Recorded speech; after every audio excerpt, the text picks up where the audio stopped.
2024 के जो चुनाव हैं उसको लेकर अगर जमानत दी जाए तो वो बात अलग कह सकते हैं, लेकिन जिस तरीके से हाई कोर्ट ने पूरी तरीके से केजरीवाल को राहत देने से सुप्रीम कोर्ट से उन्हें राहत की उम्मीद है, क्योंकि जिस तरीके से संजय सिंह बाहर आए हैं, अब कहीं ना कहीं आम आदमी पार्टी को ये उम्मीदें बन गई हैं कि लोकसभा चुनाव से पहले यदि अरविंद केजरीवाल और मनीष सिसोदिया को कोई राहत मिलती है तो ये वाकई में पार्टी के लिए चुनाव के वक्त में अच्छा एक बेहतर। नमस्कार, मैं नाज़मीन खान और आप देख रहे हैं SPN 9 न्यूज। आप सभी का बहुत बहुत स्वागत है मेरे खास प्रोग्राम बात सच की में। दिल्ली के मुख्यमंत्री अरविंद केजरीवाल आज दोहरी अग्नि परीक्षा देते हुए नजर आएंगे। जहां अरविंद केजरीवाल की सुनवाई दिल्ली राउज एवेन्यू कोर्ट में है, तो वहीं दूसरी तरफ सुप्रीम कोर्ट में भी अरविंद केजरीवाल ने एक याचिका दाखिल की हुई है, जिस मामले में सुनवाई आज होती हुई नजर आएगी। इतना ही नहीं, अरविंद केजरीवाल के साथ साथ दिल्ली के पूर्व उप मुख्यमंत्री और शिक्षा मंत्री रहे मनीष सिसोदिया की दिल्ली राउज एवेन्यू कोर्ट में सुनवाई होनी है।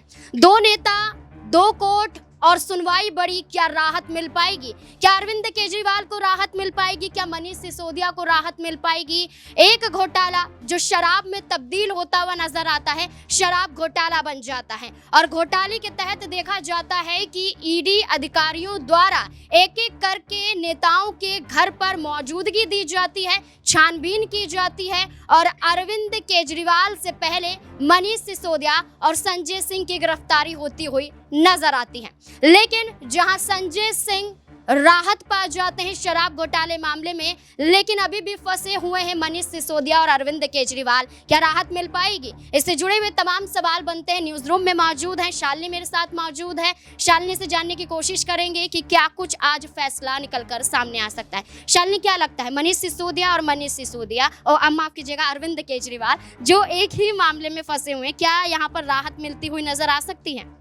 देखिए नाज़मीन, राहत की बात करें तो ऐसा लगता है कि जिस तरीके से हाई कोर्ट की तरफ से फटकार लगी है तो केजरीवाल को राहत के जो आसार है वो बहुत कम नज़र आ रहे हैं। लेकिन अगर अभी 2024 के जो चुनाव हैं उसको लेकर अगर जमानत दी जाए तो वो बात अलग कह सकते हैं, लेकिन जिस तरीके से हाई कोर्ट ने पूरी तरीके से केजरीवाल को राहत देने से मना कर दिया है और उनकी गिरफ्तारी को सही बताया है, तो ये तो बहुत कम चांसेस हैं कि सुप्रीम कोर्ट उन्हें राहत देगी। और बात करें मनीष सिसोदिया की, तो वो भी लगातार याचिका दायर कर रहे हैं और उनकी भी 20 अप्रैल को सुनवाई होनी है। मतलब पहले चरण के मतदान के बाद अगले दिन ही उनकी भी सुनवाई होनी है। तो उन्होंने भी यही कहा है कि लोकसभा चुनाव है और हमें चुनाव प्रचार वगैरह के लिए हमें राहत मिलनी चाहिए। तो अब देखना यही होगा कि क्या सुप्रीम कोर्ट उन्हें राहत देती है या नहीं। देखिए, बिल्कुल मनीष सिसोदिया के मामले में 20 अप्रैल की तारीख दी गई है, लेकिन 20 अप्रैल से पहले आज 15 अप्रैल की बात करें तो दिल्ली राउज एवेन्यू कोर्ट में मनीष सिसोदिया की जमानत याचिका को लेकर सुनवाई होती हुई नजर आएगी। लेकिन बार बार जहां भारतीय जनता पार्टी अरविंद केजरीवाल की रिहाई को लेकर विरोध जताती हुई नजर आ रही है, तो वहीं दिल्ली के उपराज्यपाल VK सक्सेना भी बार बार चिट्ठी लिखते हुए नजर आते हैं कि अरविंद केजरीवाल गिरफ्तार हैं और जेल में रहकर सरकार कैसे चला सकते हैं, बार बार आरोप लगाते हुए नजर आ रहे हैं। ये भी कहा जाता है कि उपराज्यपाल केंद्र सरकार के अधीन रहकर उनके फैसलों को आगे लेकर आते हैं। तो क्या आम आदमी पार्टी को हटाने के लिए उपराज्यपाल का इस्तेमाल किया जा रहा है? दिनेश मेरे साथ मौजूद है। दिनेश से जानने की कोशिश करेंगे कि क्या कुछ यहाँ पर मामला निकलकर सामने आता है। दिनेश, क्या लगता है कि उपराज्यपाल अरविंद केजरीवाल की गिरफ्तारी को लेकर कहते हैं कि सही गिरफ्तारी हुई है, शराब घोटाला वाकई हुआ है और बार बार ये कहते हैं कि अरविंद केजरीवाल को मुख्यमंत्री पद से इस्तीफा दे देना चाहिए। क्या लगता है कि उपराज्यपाल जो ये कदम उठा रहे हैं, क्या ऐसे में अरविंद केजरीवाल इस्तीफा देते हुए नजर आएंगे? देखिए, अभी इसकी कोई उम्मीद नज़र नहीं आती है, लेकिन जिस तरीके से संजय सिंह को राहत मिली है, अब मनीष सिसोदिया को भी उम्मीदें हैं, क्योंकि 1 साल से अधिक वक्त बीत चुका है उनको गिरफ्तार हुए और लगातार ये कह रहे हैं कि मेरे खिलाफ कोई भी सबूत किसी तरीके से नहीं मिला है। आज तक ईडी को 1 साल से लगातार मैं कोर्ट में याचिकाएं लगा रहा हूं और एक तरीके से जो आधार बनाया गया है यहाँ पर संजय सिंह को प्रथम दृष्टया आरोपों के आधार पर यहाँ दोषी नहीं माना है कोर्ट ने, उसी आधार पर मनीष सिसोदिया कहीं ना कहीं अपनी याचिकाएं लगाते जाते नजर आ रहे हैं। लेकिन अब आने वाले वक्त में अरविंद केजरीवाल की रिहाई होना यहाँ से मुश्किल दिखाई देती है। आपने सवाल किया कि जो एलजी का सवाल किया, जहाँ पर कि शराब नीति मामले में उन्होंने अपनी जो है एक तरीके से जो टिप्पणी की है कि शराब नीति मामले में इन्वॉल्वमेंट है, पर कहीं ना कहीं कॉन्स्पिरेटर के रूप में अरविंद केजरीवाल को देखा जा रहा है।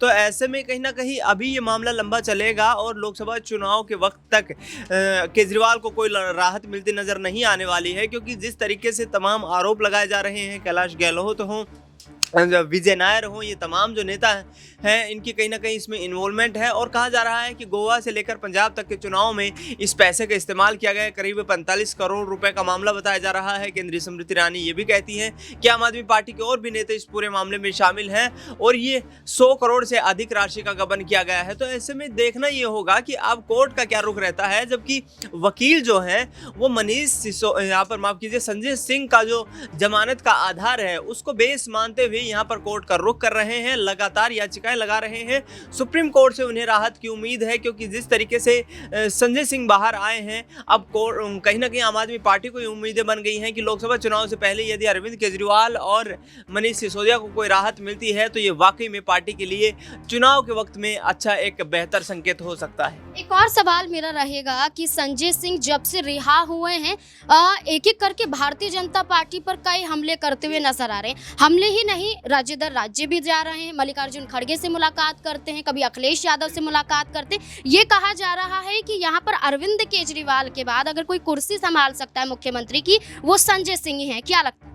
देखिए, पहले ये कयास लगाए जा रहे हैं जिस वक्त केजरीवाल की गिरफ्तारी हुई थी कि सुनीता केजरीवाल को मुख्यमंत्री बनाया जा सकता है, क्योंकि सीएम के पास पावर ट्रांसफर का अधिकार होता है और उस अधिकार का इस्तेमाल करते हुए किसी भी जो है नेता को आप विधायक दल का नेता चुन लिया जाता है। ऐसे में 6 महीने के दौरान में यहाँ से चुनाव लड़ना होता है।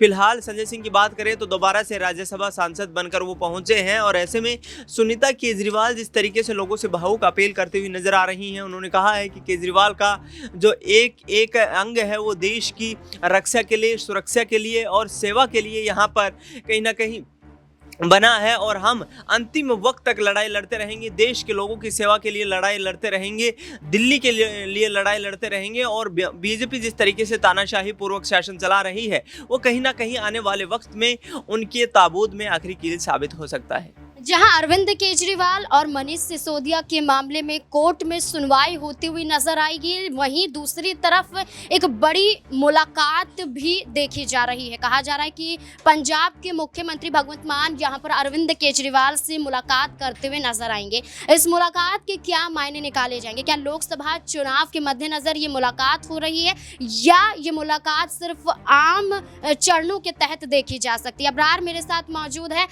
अबरार, जिस तरीके से संजय सिंह भी मुलाकात करने पहुंचे थे लेकिन सही तरीके से मुलाकात करने नहीं दिया गया था, उनकी पत्नी को भी मुलाकात करने नहीं दिया गया था, तो ऐसे में अब यहां पर पंजाब के सीएम जाते हुए नजर आ रहे हैं। क्या लगता है इस मुलाकात से कुछ मायने निकलते हुए सामने आएंगे? देखिए, बिल्कुल ज़ाहिर सी बात है कि इस मुलाकात के लिए लगातार जो है भगवंत मान जो है वो कोशिश कर रहे थे। कई बार उन्होंने मीडिया के सामने भी इस बात को कहा कि जानबूझ करके इसमें अड़ंगा लगाया जा रहा है, जेल प्रशासन के ऊपर कहीं ना कहीं दबाव बनाया जा रहा है ताकि मुलाकात का समय जो है वो तय न किया जाए। लेकिन आखिरकार उन्हें समय मिला और जाहिर सी बात है कि इस मुलाकात में कई ऐसी जो है चीज़ें डिस्कस होंगी जिससे भारतीय जनता पार्टी कहीं ना कहीं नाखुश है या फिर आप कहें कि जो है अंदरूनी तौर पर डरी हुई हो, क्योंकि जो है ऐसे समय पर मुलाकात का सीधे तौर पर मतलब ये है कि चुनाव से जो है जोड़ करके कई सारी चीज़ें ऐसी होंगी जिसको डिस्कस किया जाएगा भगवंत मान की तरफ से। और पंजाब दिल्ली की बात करें, यहाँ पर जिन जिन सीटों पर आम आदमी पार्टी चुनाव लड़ रही है उन तमाम सीटों को लेकर के भी डिस्कशन होगा।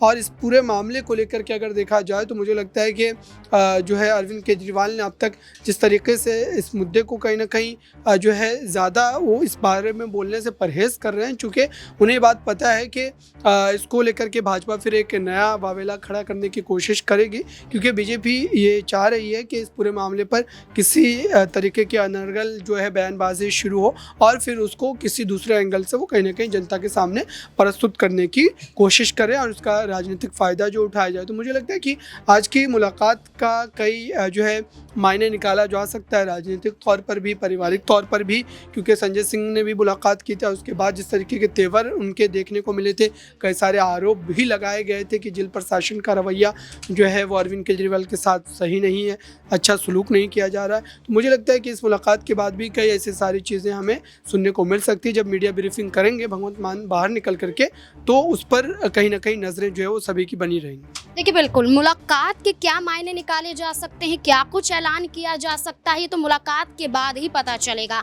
लेकिन अब सबसे बड़ी बात ये कही जा रही है कि अरविंद केजरीवाल को राहत मिलनी बहुत ज़रूरी है, क्योंकि संजय सिंह जब बाहर आ सकते हैं तो दिल्ली के मुख्यमंत्री पर एक खतरा मंडराता हुआ नजर आ रहा है कि अगर राहत नहीं मिली तो इस्तीफा भी तय मान लिया जाएगा, दिल्ली में क्या राष्ट्रपति शासन लगता हुआ नजर आएगा। तमाम बातें यहाँ पर उठती हुई नजर आ रही है। अब देखना होगा सुनवाई के बाद क्या कुछ निर्णय निकल कर सामने आता है। इस मुद्दे को लेकर आपकी क्या राय, कमेंट सेक्शन में जरूर बताएं। देखते रहें SPN9 न्यूज़। धन्यवाद।